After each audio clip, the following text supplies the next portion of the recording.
امریکی فوج نے ایرانی بندرگاہوں کے راستے سیل کر دیے۔ ایرانی بندرگاہوں کی ناکہ بندی کی فوٹیج جاری۔ امریکی جنگی طیارے ایرانی بحری جہازوں پر منڈلاتے رہے۔ ادھر واشنگٹن میں گفتگو کرتے ہوئے امریکی صدر نے کہا کہ 3 امریکی ڈسٹرائر آبنائے ہرمز پار کر گئے۔ یہ جنگی بحری جہاز دوبارہ ناکہ بندی میں شامل ہوں گے۔ ایران نے سمندر میں ہم سے چھیڑ چھاڑ کی کوشش کی، امریکی بحریہ نے انہیں اڑا کر رکھ دیا۔ ایرانی ڈرونز تتلیوں کی طرح سمندر میں گرے۔ ٹرمپ نے یہ بھی کہا کہ ایرانی حملے کے باوجود جنگ بندی ابھی تک برقرار ہے۔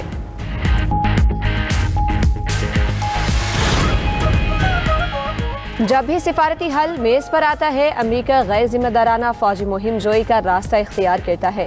ایرانی وزیر خارجہ عباس عراقچی نے اپنے ٹویٹ میں لکھا، یہ دباؤ ڈالنے کی کوشش ہے یا پھر کسی کے امریکی صدر کو نئی دلدل میں دھکیلنے کا نتیجہ ہے۔ وجوہات کچھ بھی ہوں، ایرانی قوم کبھی دباؤ کے آگے نہیں جھکتی۔ CIA کا ایرانی میزائل صلاحیت سے متعلق اندازہ غلط ہے۔ ہمارے میزائلوں کی صلاحیت 75 نہیں 120% ہے۔ دفاع کے لیے ہماری تیاری 1000% ہے۔ ایرانی پاسداران انقلاب نے ایک اور آئل ٹینکر قبضے میں لے لیا۔ الجزیرہ کے مطابق ایران نے سمندر میں اوشین کوئی نامی آئل ٹینکر کو قبضے میں لیا۔ آئل ٹینکر ایرانی تیل کی برآمدات میں خلل ڈالنے کی کوشش میں ملوث تھا۔ ایران اپنی برآمدات کو نقصان پہنچانے والی کسی بھی سرگرمی کو برداشت نہیں کرے گا۔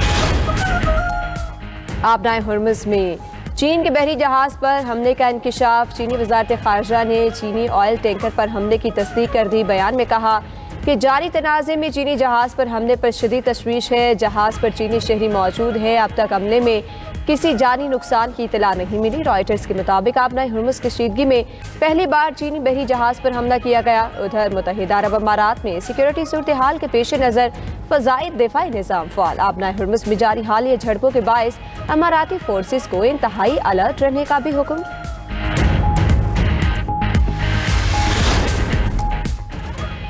ملک میں مہنگائی بڑھنے کی مجموعی شرح 15.1% ہو گئی۔ ایک ہفتے کے دوران 22 اشیاء مہنگی، 14 سستی اور 15 کی قیمتیں مستحکم رہیں۔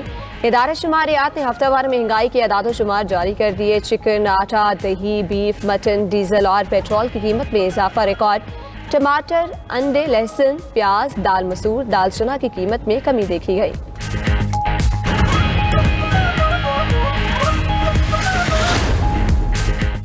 نواز شریف کی زیر صدارت نون لیگ کے پارلیمانی بورڈ کا اجلاس۔ وزیراعظم شہباز شریف، نائب وزیراعظم اسحاق ڈار، وزیر اعلیٰ مریم نواز کی شرکت۔ آزاد کشمیر کے 45 انتخابی حلقوں سے 210 امیدواروں کے انٹرویوز کیے گئے۔ نواز شریف بورڈ ارکان کی مشاورت سے حتمی امیدواروں کا فیصلہ کریں گے۔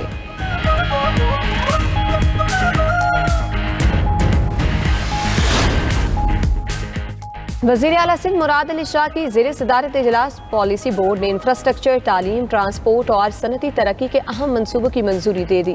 پبلک اور پرائیویٹ شراکت داری کے ذریعے سندھ کی سماجی اور معاشی ترقی تیز کرنے کا فیصلہ۔ وزیر اعلیٰ کا کہنا ہے کہ سندھ کے منصوبے پائیدار ترقیاتی اہداف سے ہم آہنگ ہیں۔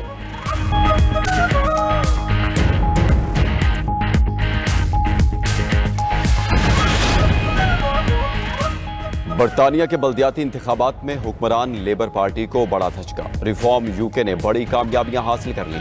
رپورٹ کے مطابق ریفارم UK نے شمالی انگلینڈ سمیت کئی اہم علاقوں میں نمایاں کامیابیاں سمیٹی۔ ہارٹل پول میں ریفارم UK نے تمام 12 نشستیں جیت لی۔ ہالٹن میں ریفارم UK نے 15 نشستوں پر کامیابی حاصل کی۔ ویگن میں ریفارم UK 23 نشستیں جیتنے میں کامیاب رہی۔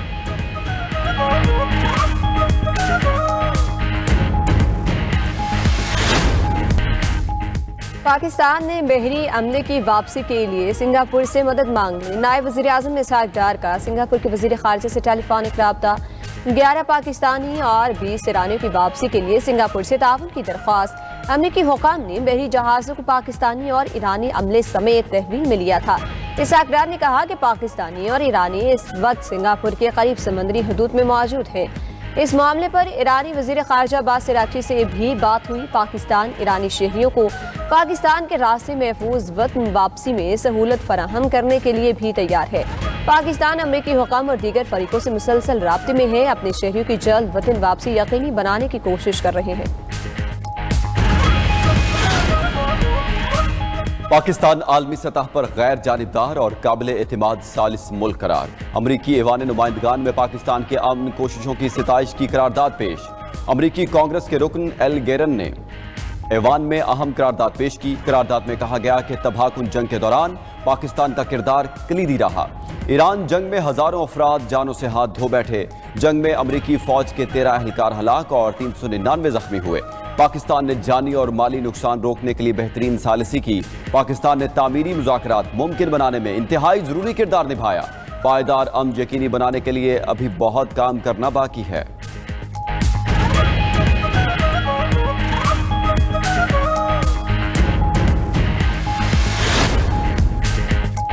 امریکی صدر کا پروجیکٹ فریڈم ناکام ہو گیا۔ امریکی اخبار وال اسٹریٹ جرنل کی خصوصی رپورٹ دعویٰ کیا کہ خلیج فارس میں صدر ٹرمپ کی ہدایت پر شروع کیا گیا پروجیکٹ فریڈم مقاصد حاصل کرنے میں ناکام رہا۔ اس مشن کے تحت آبنائے ہرمز میں 2 ماہ سے پھنسے بحری جہازوں کو نکالنے کی کوشش کی گئی۔ امریکہ صرف چند بحری جہازوں کو ہی آبنائے ہرمز سے نکال سکا۔ امریکہ کے اس عمل نے خطے میں ایران کے ساتھ فوجی تناؤ کو مزید ہوا دی۔ پروجیکٹ فریڈم سے خلیج میں امریکی کنٹرول کی حدود بے نقاب ہو گئی۔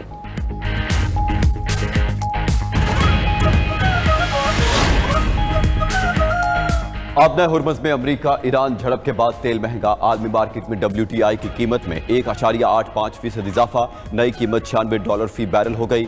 برنٹ کروڈ کی 1.6% مہنگا ہو کر $101 فی بیرل پر فروخت۔ پاکستان سٹاک ایکسچینج میں کاروبار کے دوران اتار چڑھاؤ، ایک موقع پر 100 انڈیکس میں 1000 سے زائد پوائنٹس کی کمی ریکارڈ کی گئی۔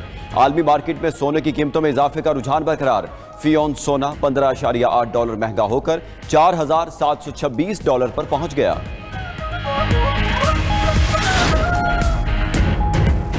مارکہ حق میں بزدل دشمن نے 4 گھنٹے میں گھٹنے ٹیک دیے۔ رافیل گرنے سے بھارت کا سارا غرور خاک میں مل گیا۔ وزیر اطلاعات عطا تارڑ کا اسلام آباد میں مارکہ حق کی تقریب سے خطاب، کہا کہ دشمن فتح میزائلوں کے حملے برداشت نہ کر سکا۔ آج دنیا بھر میں پاک فضائیہ کی تعریف کی جا رہی ہے۔ پاکستان امن چاہتا ہے، تاہم اگر جنگ مسلط کی گئی تو بھرپور اور منہ توڑ جواب دیا جائے گا۔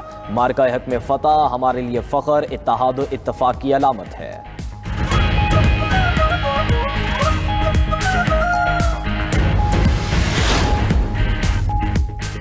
مارکہ حق کو 1 سال مکمل ہونے پر ملک بھر میں تقریبات اور ریلیاں جاری۔ چاروں صوبوں میں شہر شہر نگر نگر عوام کا پاک فوج سے اظہار یکجہتی۔ شہریوں نے پاکستان زندہ باد کے نعرے لگا کر لہو گرمایا۔ مارکہ حق کی یاد میں لاہور کی سڑکوں کو خوبصورتی سے سجایا گیا ہے۔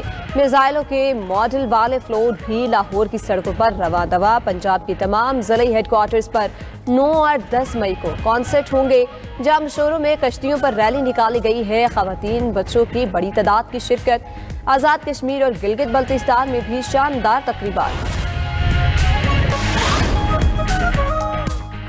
IMF سے آج قرض پروگرام کی اگلی قسط کی منظوری متوقع۔ IMF ایگزیکٹو بورڈ کا اہم اجلاس آج واشنگٹن میں ہوگا۔ ایگزیکٹو بورڈ پاکستان کے لیے $1.2 ارب سے زائد رقم کی منظوری دے گا۔ حکام وزارت خزانہ کے مطابق پاکستان نے IMF کے بیشتر شرائط پر عمل درآمد مکمل کیا۔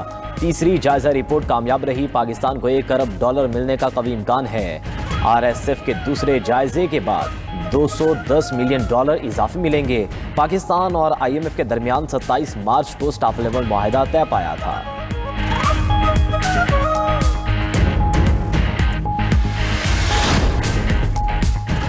نئے چیف الیکشن کمشنر اور 2 ممبران کی تعیناتی کا معاملہ کہاں تک پہنچا؟ اپوزیشن لیڈر محمود خان اچکزئی نے قومی اسمبلی حکام سے تفصیلات منگوا لی۔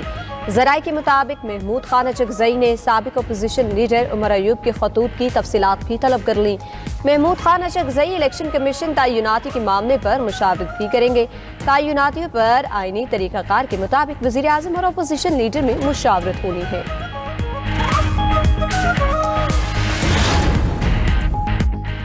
ملک بھر میں گرمی کی لہر میں اضافہ، جنوبی اور میدانی اضلاع شدید گرمی سے تپ گئے۔ کراچی میں پارہ 33، نواب شاہ 42، ٹھٹھہ میں 38 ڈگری ریکارڈ۔ لاڑکانہ، گھوٹکی اور سکھر میں درجہ حرارت 42 ڈگری رہا۔ اندرون سندھ کے کئی علاقوں میں پارہ 46 ڈگری تک جانے کی پیش گوئی۔ سندھ بھر میں ہیٹ ویو الرٹ کے پیش نظر ریلیف کیمپ قائم۔